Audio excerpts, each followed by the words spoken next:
All right, well, hello, welcome back. So this is the next lesson in the SEDA College Online Intermediate broadcasts. So I'm very happy to see many of you here again today. Uh, as always, if this is the first time you're joining the broadcast today, please realize or know that there are three previous lessons for you to watch. They do build one after another, so I will take ideas from previous lessons and put them into my video today.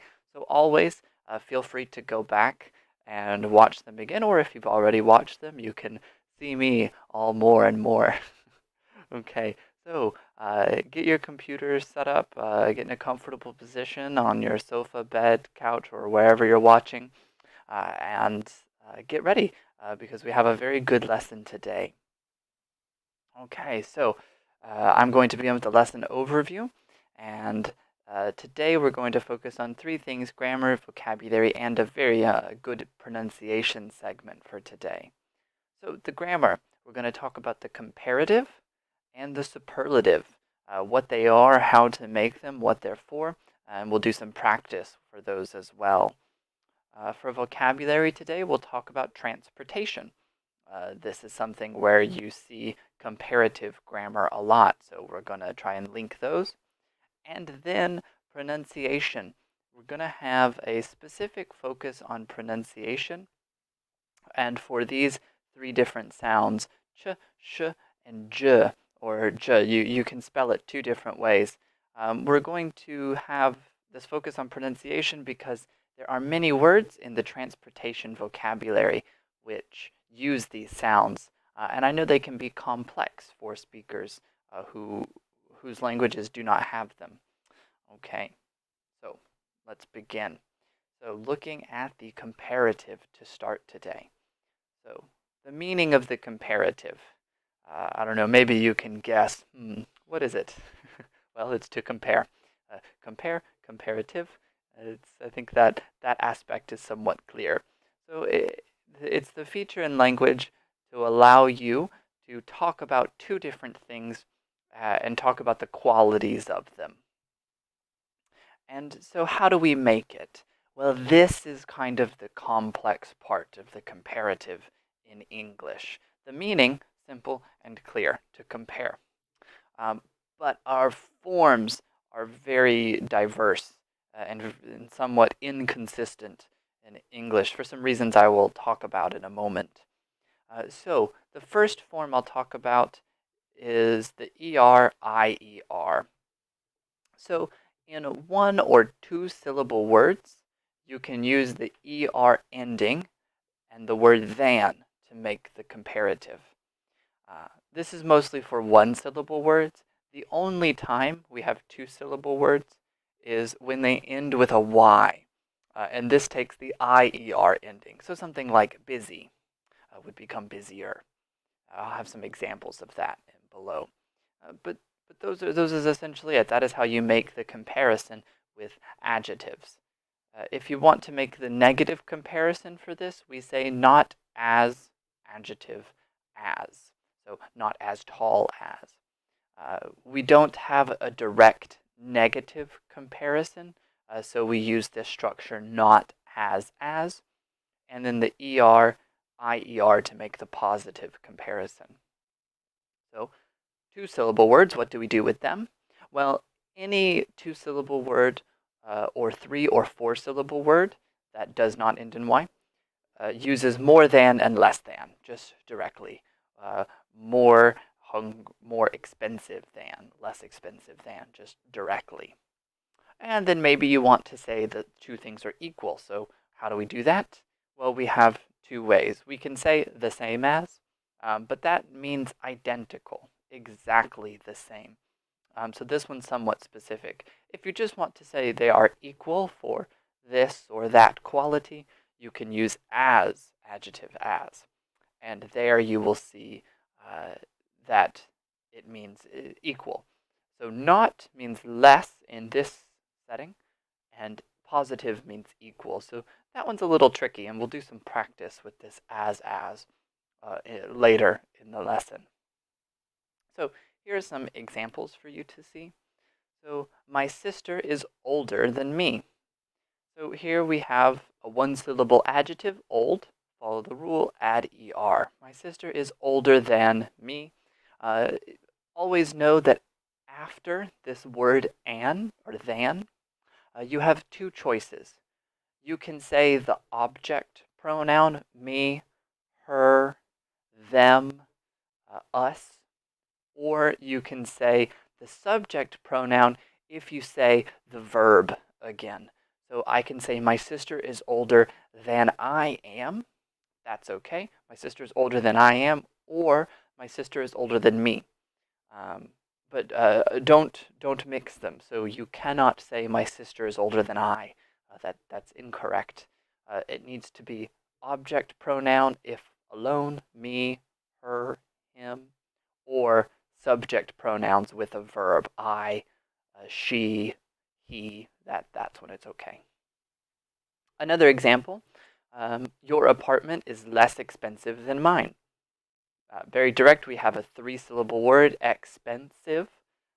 So fall over here, more adjective than, more or less adjective than, less expensive than. That one's pretty direct. Okay. Next example, I'm not as tall as my father. So my father, this is true. My father is 2 meters tall. Very tall. So I am not as tall as him. We have our one-syllable word here. And so not as adjective as, not as tall as, meaning shorter than. Really, you could say it either way. You could say I am shorter than my father, or I am not as tall as my father, or he is. So then there's your choices. Another example, her hoodie is the same as my hoodie. So that we're going with, they are identical. Maybe you and your friend purchased the same hoodie from the department store. Maybe you went to Abercrombie and bought a hoodie. So there, your example, they are identical. They're the same. You bought the same hoodie from the same store. And the next, I am busier this week than last week. So here we have IER, I am busier this week than last week. And so we follow the IER rule because it is busy. So 2 syllables, busy. So IER, busier. All right. But that's a quick overview of the comparative. And so there are a lot of different forms for this one. So that's really the hardest part, is remembering all of these different forms to say it. So let's compare the comparative to the superlative. So what is the superlative? Well, the superlative is to say which is the most of all, which thing, is the winner, has the top most amount. And this one, the forms are a little more simple. So we only have 2 different forms. For 1-syllable and 2-syllable words that end in Y, we have the same rule, except the suffix is different. The est and the ier. So we'll take the adjective and add the est or the ier. If we go to the other side, 2-syllable or more words, so bigger words, we just say the most word, the least adjective. There's no equal here because, well, if one is the most, then no one else is equal. By logic, we cannot have it. So the forms are much simpler here. Only these 4 different forms. And the rules are the same, just the words are different. So some examples. Sultan Kosin is the tallest person in the world. We have our 1-syllable word, tall, add est, the tallest. That is the cutest dog I have ever seen. So 1-syllable adjective, cute, we just add est. One thing that is important to say is about this word ever. It is very common with the superlative to say, this is the cutest dog I have ever seen. That is the tallest person I have ever seen. This is the best park I have ever been to. It's just a common adverb that we add to sentences like this to emphasize my emotion. So of every situation I have seen, this one is the most. So this is the cutest dog I have ever seen. Um, and so it's a way to kind of give more emphasis to what you're saying in the superlative. Another example, it's the least expensive restaurant in Dublin. Um, so we have a bigger word here, 3 syllables, expensive. So we just go to the 2-syllable rule, the least expensive restaurant. Please note as well, we can see this in the next example, that's the ugliest dress in the world. With the superlative, we use preposition in the world, or in Dublin, or in my house. Not of or a different preposition. We'll always use in. It's the ugliest dress in the world, the least expensive restaurant in Dublin. This is my favorite shirt in my closet. It'll always be preposition in for the superlative in this way. All right. So, irregular adjectives. You knew, of course, of course. There were exceptions and irregular things in English. That's always true. So, fortunately, there are not many. Almost all adjectives will follow the syllable rules from before, 1 syllable or 2 syllable. However, there are a few that don't, and so I have a list of them. This is almost all. I could not find more. If you know another one, please say it in the chat so that others can see it. These were all that I could find. So here's what we'll do. I'll show you the 6 irregular adjectives, and we're going to go through the list to try and guess the comparative and the superlative form. So this is a good test of your memory. What do you remember? So for example, the comparative form of good is better. So we have good and then we have better. So let's try bad. What's your guess? The comparative form of bad? Well, it is worse. So we have bad and then worse. And then far. This one's a little trickier. Far. What are your guesses? Far becomes farther. Yeah, if you said farther, you're correct. Or maybe some of you said further. Well, you're also correct. They're both the comparative. They have a very small difference in meaning, and I'll show that in just a moment. So old, you think old, oh, I know that. The comparative of old is older. But there's another word. If you can think of it, if you know the other word, give yourself a pat on the back. You're very good. It is elder. And again, I'll talk about how those are different in a moment. So let's go to the next one. Comparative of little is less. So the grammar word to make the comparative also can be used as a comparative adjective. So for example, you could say something like, this is less rain than I expected. So you're just saying this is less than I expected. No more adjectives. So you can actually use less as the comparative adjective itself. So how about much? I know you know it. We saw it before. It's more. Yeah. So much can become more. And so you can say more as the adjective as well. This is more rain than I expected. Just more than I expected. And there we're just using more as the adjective, not, more expensive or anything like that. All right, so I hope you remembered most of these irregular comparatives. So let's look at the irregular superlative forms. So here we are, good, better, and then I hear it, best. Yes. So good, better, best. And then how about for the next one? We have bad, which goes to worse, and then worse becomes worst. Yeah, the worst. All right.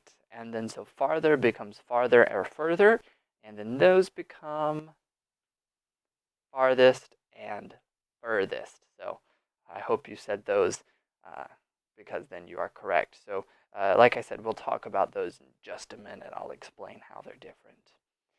The next example. So we know older, it follows the rule. Old, older, oldest. Clear. But what do you guess about elder? Well, it follows the rule too, eldest. So no worries. These are regular forms. I put them with the irregular because of the very specific meaning that they have. Okay, so then we have little less, and then think compare superlative grammar, least. Very good. Little less, least, and then much more, and yeah, most. Most. So again, just like the rain examples, you can use the least and the most the same way. This is the most rain I have ever seen, or this is the least rain I have ever seen. There we're just using least and most as the adjectives, not anything else. Okay, but so this is a pretty good list of all of the irregular adjectives. So let's talk about the meaning. How are they different? So here's kind of a quick chart for how they're different. So here we have older. This is the meaning that you know. This is exactly the same. Age in general. I'm older than my sister. However, some people might say elder, and this is used very specifically for your position in the family. So an example is my grandmother is the eldest member of my family. So she's the oldest and also kind of the highest position in your family. So you can also say, I have an elder sister. So instead of me saying I am older, I can say, or my sister is older than me, I can say I have an elder sister. Just know if you hear that's all it's talking about, and it's only for those families' positions. All right, and then farther and further, what's the difference? Well, farther is always physical distance, real distance, meters. That's what we're talking about here. So I can throw a ball farther than my dad. So maybe you've got a good arm, you play baseball, I can throw the ball farther. Further then is for ideas, about thinking and ideas and concepts. So I might say the government plan goes further than I expected. It has more than I expected, or the government is doing more work than I expected. So then we want to use the word further for those ideas to talk about metaphors. So it's always farther for physical, further for ideas. And it's a very clear separation. All right, but I think that's everything. If you memorize these 6, 12, 18, quick math, if you memorize these 18 forms, you should be totally set for the comparative and superlative. And like I said, if I have forgotten one, or if anyone remembers another, feel free to send it in the chat for others to see. Okay, so let's practice this. Let's take all of the grammar and do a little bit of practice. So, same as always, I will give you a sentence and you try to complete it with the correct grammar form. So the first sentence, I think walking is driving a car to work. How do you complete the sentence with easy? All right.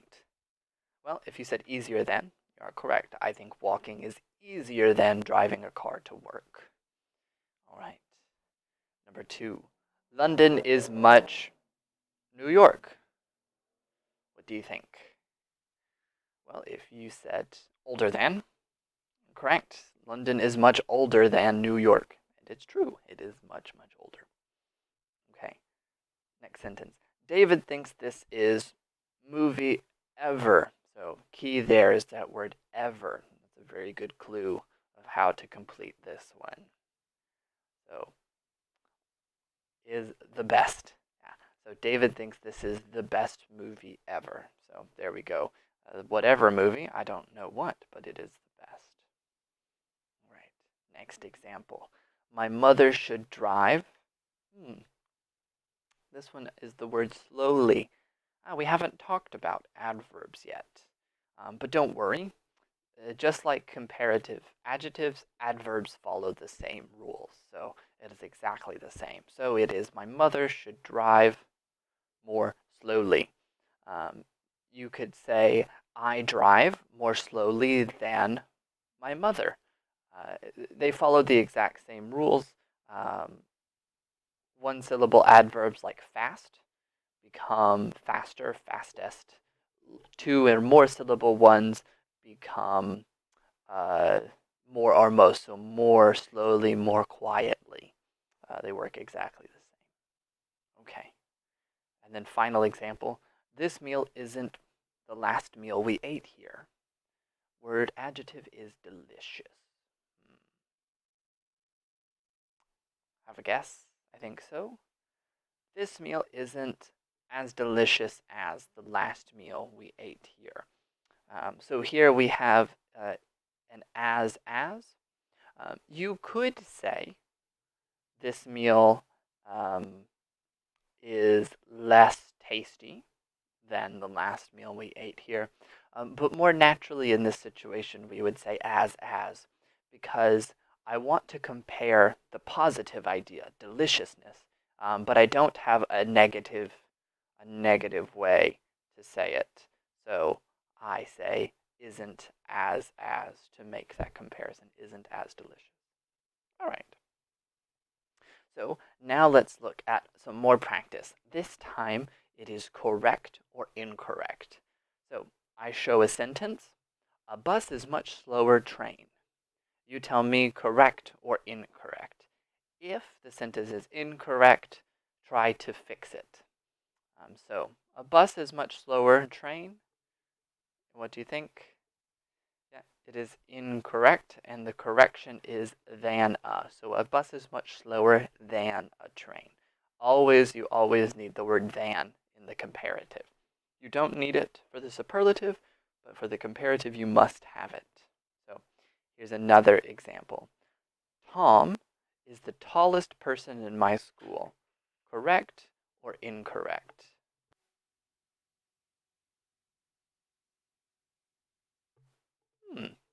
Yeah, very good. Had some time to think, but it is correct. No problem. No problem at all. So for this next sentence, I want you to continue the idea from number two. So think number two is true. So David isn't as short as Tom. If number two is true, what do you think? Correct or incorrect? Yeah, well, it is incorrect. So what is the change? David isn't as tall as Tom. Yeah, so the negative comparison is always going from positive down. So if I say Tom is the tallest and I say David isn't as tall as Tom, meaning he's shorter than Tom. So always remember the negative comparison takes the positive and goes down. That's kind of the easy way to think of the concept. All right, and then so number 4, what is the more popular song in your country? Hmm. Well, yeah, incorrect, because we have the, so we need most, the most popular. All right, so I hope that was helpful. So we're going to now continue to the vocabulary for this section. So I'm going to talk a lot about transportation because transportation is very common for comparisons. So we'll start with a train. I think you all are familiar with a train. But how about the specific parts? So I'm going to point this arrow. So what do you call this part of the train? The part of the train that contains the motor. Um, how do we say that? You guess, engine. Yeah. So the part of the train that contains the motor is the engine. In some trains today, the engine is not the front part. In trains in the past, the engine was the front. It doesn't matter wherever Wherever the motor of the train is, it's called the engine. Okay, so how about this part of the train where people sit? What do we call that area? Well, if you said carriage, you are correct. So we have the carriage, that is where all the people sit and people enter and exit the train. Okay, and then finally, the most important part of the train, the actual metal that the train rolls on or moves on. What do we call that? Ooh, that one's a little trickier. Uh, well, that's called the track or the rail. You can say either. So a train runs on track or the train runs on rail. All right. So to continue, what do you call a train that we put underground? Well, you can say the underground. So we were not creative there. You have a train underground, so you can call it the underground. That's British English. In London, they call it the underground. In the United States, we say the subway. Um, no difference. It can be your choice. Or even today, you can say the metro. And so that word also means this in English. So underground, subway, metro are all okay. Okay. So this is the same though, if the train is above ground or underground. What do we call the area where people wait? Where does the train actually come to people? Well, what do you think? This is called the platform. Yeah. So let's focus on pronunciation here. Platform. That one could be a little tricky. There's only 2 syllables. Platform. Platform. All right, so let's continue. And what happens finally when a train is very, very light, very small? It operates inside of a city, maybe in the street. Well, then it's called a tram. Yeah. So then we have all the kind of important train vocabulary here. So let's go through and do pronunciation for them all. So I'll say the word, you repeat after me. So train, engine, carriage, carriage, track, rail, underground, subway, and platform. Platform. All right. So let's continue. I have more vocabulary. Same idea. Pictures. We're going to name the different parts. So this one, though, you know the name. If you say bus, that's okay. That is totally correct. But there's a different word that is more common for this specific kind of bus. Can you guess it? Well, if you guessed coach, you are correct.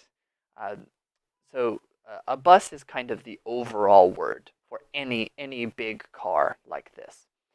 But the difference between a bus is that a bus usually stays inside of a city, where a coach will go very long distances from city to city. That's the big difference. And then also, a coach is different from a bus in that it has a storage area for luggage. Uh, Anyone know what the luggage area is called? Well, you can say luggage area. But another is called the hold. So in the same way that it means to hold your luggage, well, you put your luggage in the hold. So those are kind of the important parts for the coach or the bus. So let's compare then to the car. This one I'm going to go more in detail because the words here are very useful in life. So we're going to name many different parts of the car. So the first thing I'm going to point to is the front of the car. And I am talking about this area here, the cover that opens and closes for the engine. What do we call that? Oh yeah, go, ooh, what's that? Well, it's called the bonnet in the UK or the hood in the United States. Either word. This is the actual part that lifts and closes to show or hide the engine of the car. So the bonnet or the hood. So how about the opposite? This is the storage area for the car where you can open it and put things in and close it. This is called the boot or the trunk. Boot is British English, trunk is American English. So your choice, whichever you prefer. And then so finally, what do you call all of the parts underneath the car? This is where the mechanic will go to repair and fix the car. This one's got a longer word. It is the undercarriage. So if we take carriage from train and then put the word under, we have the part of the car, the undercarriage. All right, so those are all the major parts of the car. Of course, we could get more specific, but we could talk about car parts all day. So I'm going to stop there. Now I'm going to continue to, oh, I forgot one, the windshield. Oh my gosh. The windshield as well. So this is the front glass. You might hear windscreen. Some people might say that as well. But so there we go. Now that's the car. That's everything for the car this time. Now I'm continuing to other types of vehicles. So what do you call this? Very, very big vehicle to move usually freight and very heavy things. This has two names again, British English, American English, and it's called a lorry in the UK or a semi-truck in the United States. So your choice again, lorry or semi-truck. You can also just say truck as the shortest form, although that is less specific. All right, and then finally, what's this? This is all of these drive here, and what do you call here? Well, that is a motorway or a highway. All right, so there is some car vocabulary and road vocabulary. And so I have just a few more words to show you that I think are important for transportation. So, sorry. The first is called a lane. And so this is one part of the road for vehicles. So, you take a road and then we put it into specific areas for the different cars, one coming this way and one coming that way. Each of these is called the lane. And you can make it even smaller, so something like a bike lane or whatnot. All right, another is the traffic jam. So this is when there are so many cars that nobody can move. Usually this happens at an intersection where two roads cross, and then there are so many cars trying to turn and go that it stops and no one can move.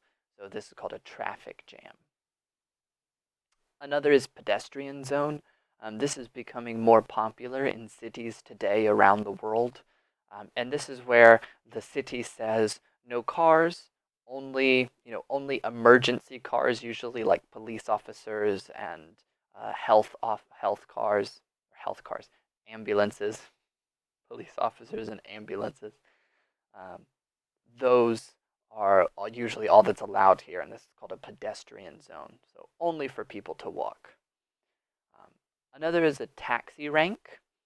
So this is that special area where taxis wait for people to come. That special area where they can sit on the side of the road is called the rank, a taxi rank.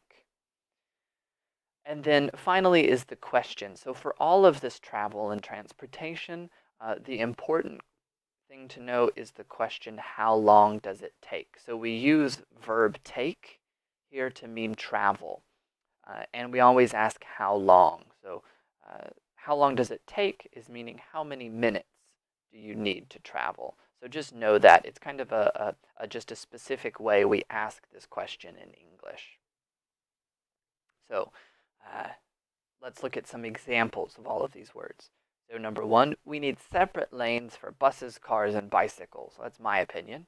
And so it's talking about taking the road and putting it into specific areas, a car, a bus, and a bike lane. Okay. Next was an excuse I'm sure some of you have used. I was late to work because of a traffic jam. I was stuck on the road for 2 hours, or I was stuck for 2 hours on the road. So there, we've got that idea that a traffic jam, nobody can move, all the cars are just sitting and stuck. And then a question to show number 5. How long does it take you to get to the city center from your house? Sorry, that's a typo there. From your house. So here's showing it. It's always that question, how long does it take to do anything. And this can be not just travel, but work. You could say, how long does it take you to complete the project? Or how long does it take you to cook lasagna? Anything like that, we use how long does it take for that question about time, the amount of time. Or we can just use the verb take to mean travel. It took me 20 minutes to get from the doctor's office, or 20 minutes to get to the doctor's office. So there we have verbs take and get to mean travel. So just be aware that this is kind of the most common or natural way that we will describe travel time in English. We'll use verbs took and get to mean travel and arrival. To get to means to arrive. All right, so some very important vocabulary here. And then finally, now we come to the pronunciation. So in all of that vocabulary, there were 3 difficult sounds. We had sound ch, as in coach. So this is the CH sound. We had sound sh, as in crash. This is the SH sound. And then we had sound j. It has 2 spellings in English, J or DGE, such as bridge. So these 3 sounds are very important because they create what are called minimal pairs. And minimal pairs means 2 words that are only different by 1 sound. And they mean totally different things. So if you do not say the sound correctly, the words are incorrect. So for example, it might be ship and chip, or sheep and cheap.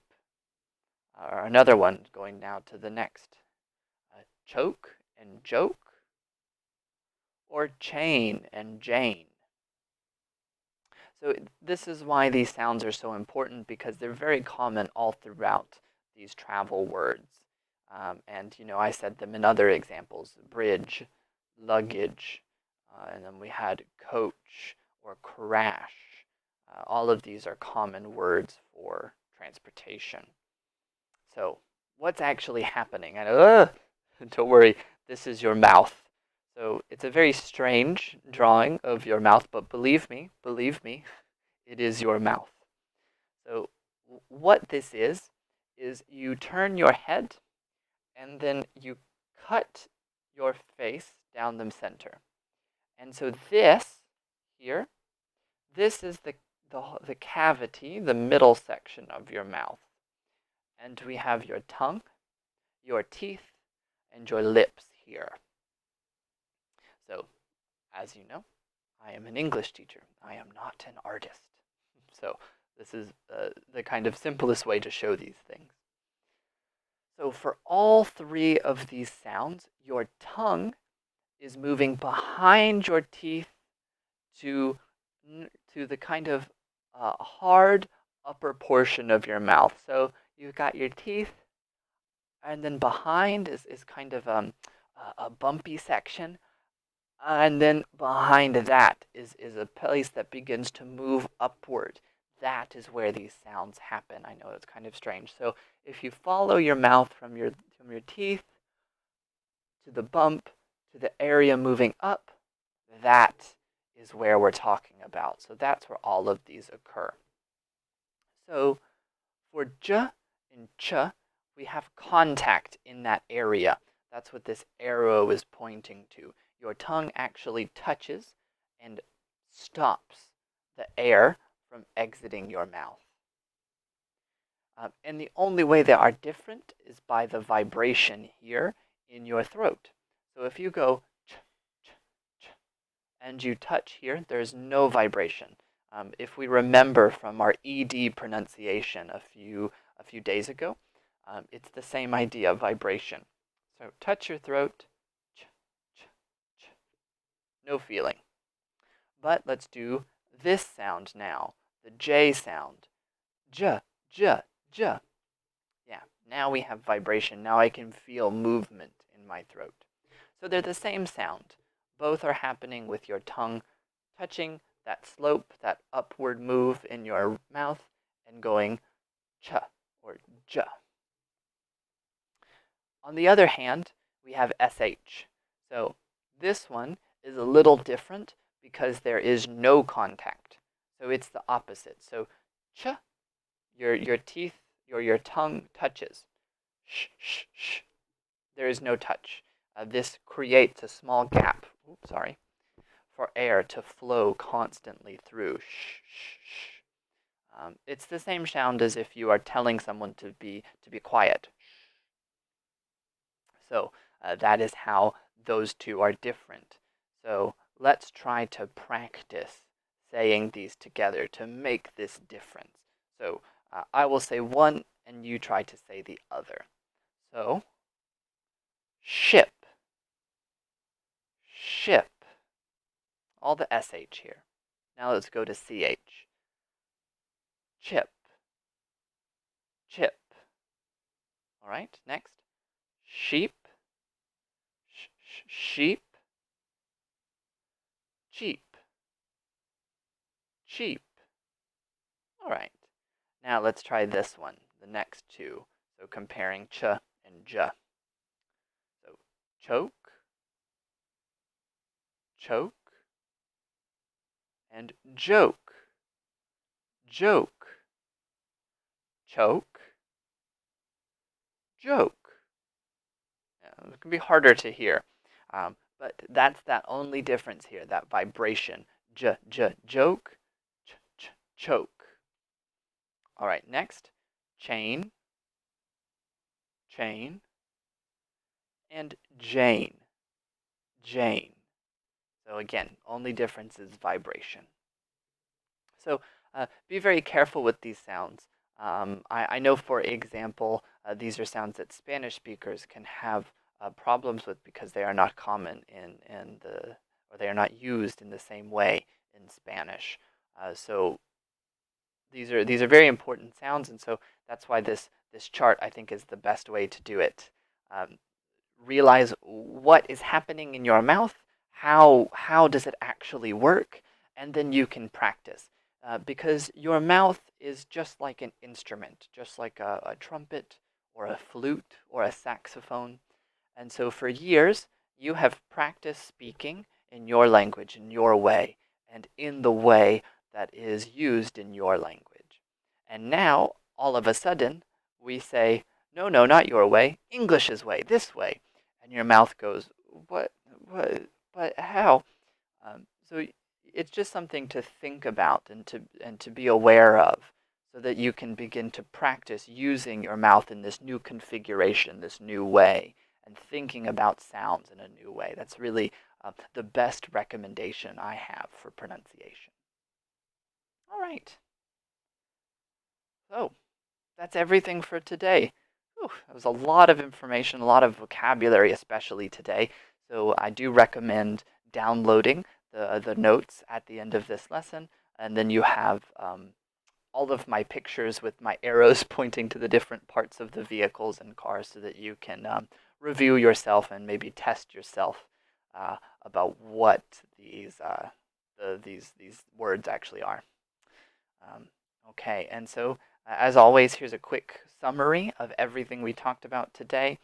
The comparative is to compare. Superlative is to say which is the most.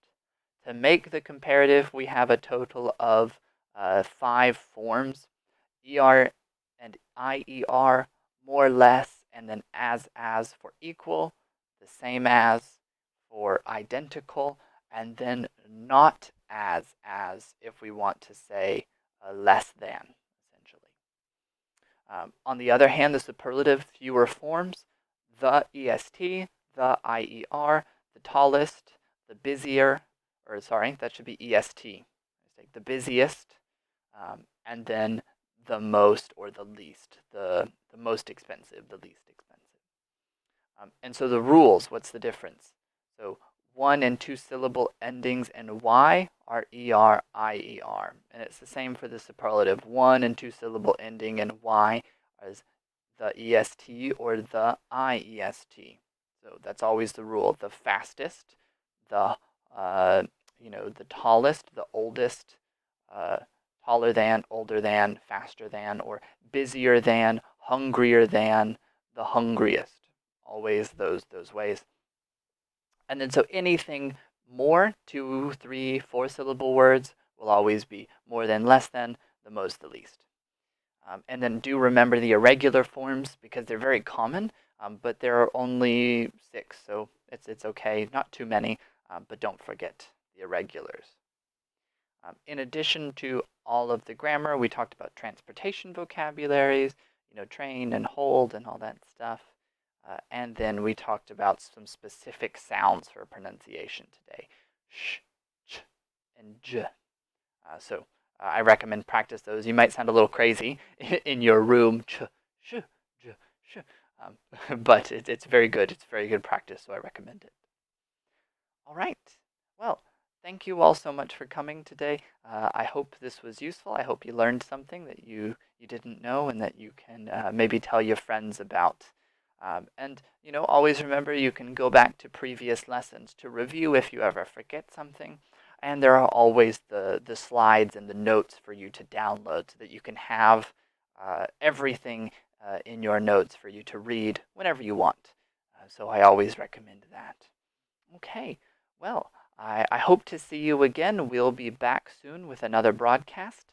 So I hope you can all return for the next intermediate lesson. So thank you all so much. Bye bye.